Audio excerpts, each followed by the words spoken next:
J'ai pas entendu. Qu'est-ce que t'as dit sur ma mère? Qu'est-ce que t'as dit sur ma mère? T'as parlé de ma mère. Qu'est-ce que t'as dit sur ma mère? Qu'est-ce que t'as dit sur ma mère? Les gars, est-ce que vous avez la référence? Les anciens, moi je vais vous parler aujourd'hui des, pour moi, 4 films qui ont fait vriller la tête de différentes jeunesses des banlieues. Alors on commence avec les Warriors, les guerriers de la nuit, sorti en 1979, réalisé par Walter Hill avec James Remar à l'intérieur. Les gangs, les gangs à New York, c'est le premier film pour moi qui a fait partir les choses en vrille. Deuxième film, Boys in the Hood.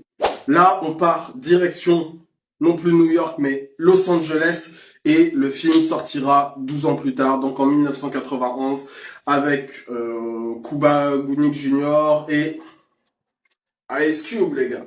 Voilà, ça, c'est un film iconique aussi, qui a fait vriller la tête des gens de l'époque, des jeunes de l'époque. Troisième film, les gars, Menace to Society.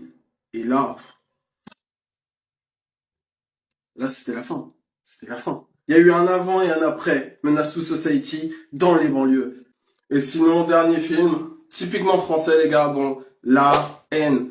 La haine, sorti en 1995, réalisé par Mathieu Kassovitz avec Vincent Cassel. Un banger de l'époque, je m'en souviens parce que ça a été réalisé à Chanteloup-les-Vignes. Moi, j'habitais à Carrère-sous-Poissy à l'époque.